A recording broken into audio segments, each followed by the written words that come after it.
saat ini. Salah satu pemikiran Rabi'ah yang terkenal adalah mengenal konsep cinta kepada Allah atau mahabbatullah. Suatu ketika Rabi'ah berkata, "Ya Allah, kalau aku menyembahmu karena menghindar dari neraka-Mu, campakkan saja aku ke neraka. Kalau aku menyembahmu karena mengharap surga, tutup pintu rapat-rapat surga itu. Tapi kalau aku menyembah karena mengharap rahmat-Mu, jangan pisahkan aku dari rahmat-Mu." Masya.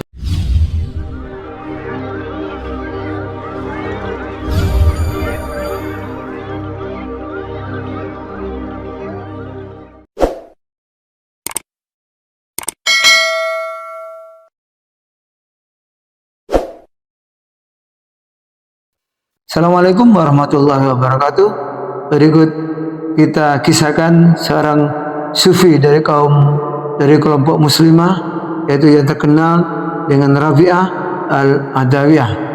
Ya, kaum muslimin yang dimuliakan Allah, ya, Islam mengenal banyak tokoh sufi yang kental akan kehidupan zuhudnya. Ya, salah satunya adalah Rabi'ah al-Adawiyah. Beliau dilahirkan pada tahun 95 Hijriah di kota Basrah, yaitu di negeri Irak. Kota ini dikenal dengan potensi ilmu pengetahuannya sehingga melahirkan banyak tokoh-tokoh penting seperti ulama ahli fikih, ahli zahid, dan lain-lain sebagainya. Rabi'ah al-Adawiyah menjadi salah satu tokoh yang populer di kalangan masyarakat Irak.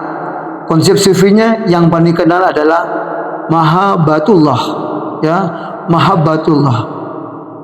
Konsep sufinya yang paling terkenal adalah mahabbatullah, yang artinya kecintaan kepada Allah Subhanahu wa taala. Sehingga hidupnya, ya, tenaganya, ya, semuanya, umurnya dia persembahkan hanya cinta kepada Allah dan zuhud dunia.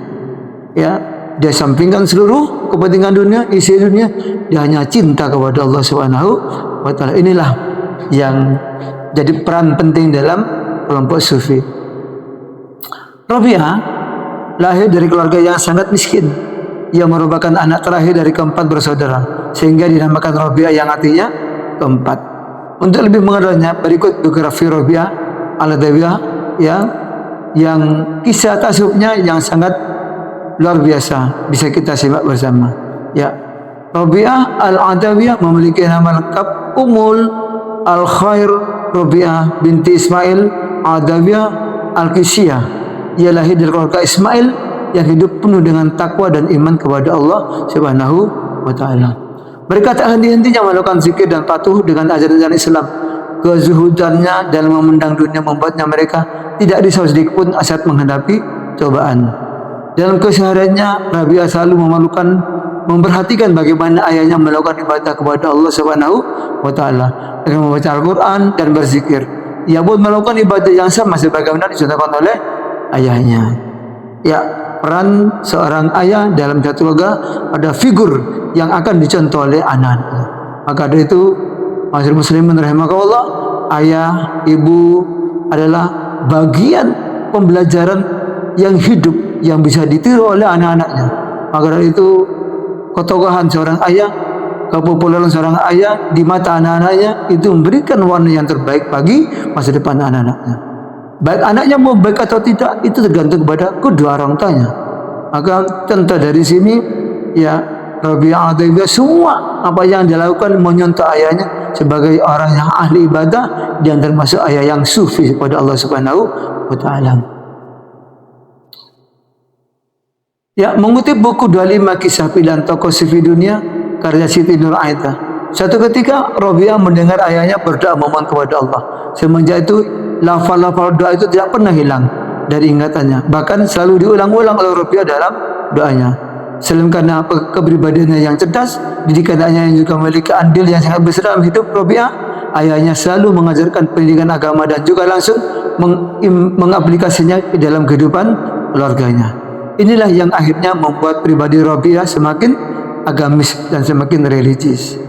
Ya, mengutip dari buku Rabi'ah al-Adawiyah, Cinta Allah dan Kerinduan Spiritual Manusia oleh Dr. Ma'mun Gharib. Rabi'ah dikenal sebagai pribadi yang sangat cerdas. Ia telah hafal Al-Quran sejak usia belia. Ayahnya meninggal dunia ketika Rabi'ah beranjak remaja. Saat Basra dilanda paceklik luar biasa, keadaan itulah yang akhirnya memaksa Rabi'ah dan ketiga saudarinya berpisah dan menjalani kehidupannya masing-masing. Semasa hidupnya, Rabi'ah memiliki banyak pemikiran sufi. Bahkan praktik ibadah spiritualnya masih banyak dikaji hingga saat ini. Salah satu pemikiran Rabi'ah yang terkenal adalah mengenal konsep cinta kepada Allah atau mahabbatullah. Suatu ketika Rabi'ah berkata, "Ya Allah, kalau aku menyembahmu karena menghindar dari neraka-Mu, campakkan saja aku ke neraka. Kalau aku menyembahmu karena mengharap surga, tutup pintu rapat-rapat surga itu. Tapi kalau aku menyembah karena mengharap rahmat-Mu, jangan pisahkan aku dari rahmat-Mu." Masya Allah.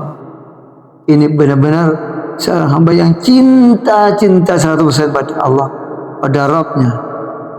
Bukan karena surga dia menyembah Allah, bukan karena neraka dia takut berbuat dosa, tapi semata-mata ingin mengharap rahmat Allah dan semata mendapat ridha Allah, dan dia benar-benar mencintai Allah. Inilah yang sebagai ciri khas ya sufi ya di kalangan ulama-ulama zaman dahulu. Ya, Rabi'ah dikenal dengan keikhlasannya dalam beribadah, hingga tidak ada lagi di relung hatinya untuk takut terhadap neraka ataupun mengharap surga. Keikhlasannya dalam beribadah juga banyak dinukilkan di berbagai kitab tasawuf. Dari berbagai kisah dalam hidupnya, ulama sufi ini pernah diceritakan bahwa suatu ketika ia di tengah perjalanan dari kota Baghdad sambil membawa air dan memegang obor di tangan kirinya.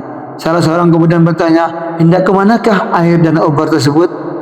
Rabi'ah al-Adawiyah pun menjawab, "Aku hendak membakar surga dengan obor dan memadamkan neraka dengan air ini, supaya orang-orang tidak mengharapkan surga ataupun menakutkan neraka dalam ibadahnya." Masya Allah.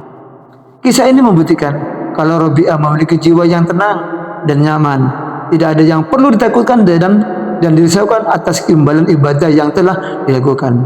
Menurut Rabi'ah, mencintai Allah baginya adalah mencintai Sang Maha segalanya, menjalankan semua perintahnya dan terus mendekatkan diri kepada Allah Subhanahu wa taala.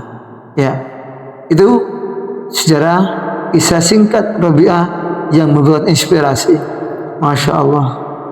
Adakah di zaman sekarang ini yang memiliki perilaku, yang memiliki akhlak dan sikap ibadah seperti Rabi'ah al-Adawiyah atau seperti Hasan al-Basri? Sulit rasanya. Di zaman modern ini ya semua dunia gemerlapan membawa kita lupa dan cinta kepada Allah, bahkan cinta dunia.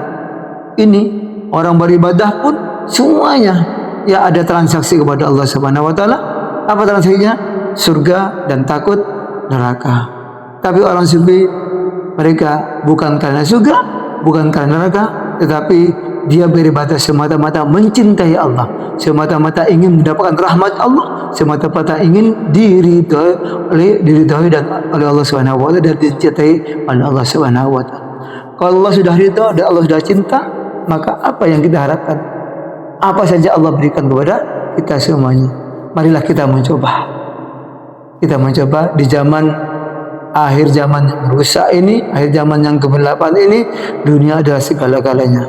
Ya, sulit rasanya kalau ingin bersikap seperti Rabi'ah al-Adawiyah, seperti Hasan al-Basri yang benar-benar sufi dan mencintai Allah segala-galanya dalam. Masya Allah. Tapi paling tidak kita mencoba. Ya, transaksi pun enggak masalah karena Allah menjanjikan surga dan neraka bila kita bermaksiat. Allah menjanjikan surga bagi siapapun yang beriman kepada Allah dan menjalankan amal ibadah soleh. Siapapun Allah janjikan dengan itu.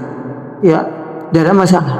Tapi tingkatan iman yang paling tinggi di sisi Allah adalah dia mencintai Allah, dia beribadah karena Allah, dia beribadah tidak bukan karena takut neraka, dia beribadah kepada Allah itu bukan karena ingin surga, tapi semata-mata mendapatkan ridhonya Allah Subhanahu wa taala. Ya.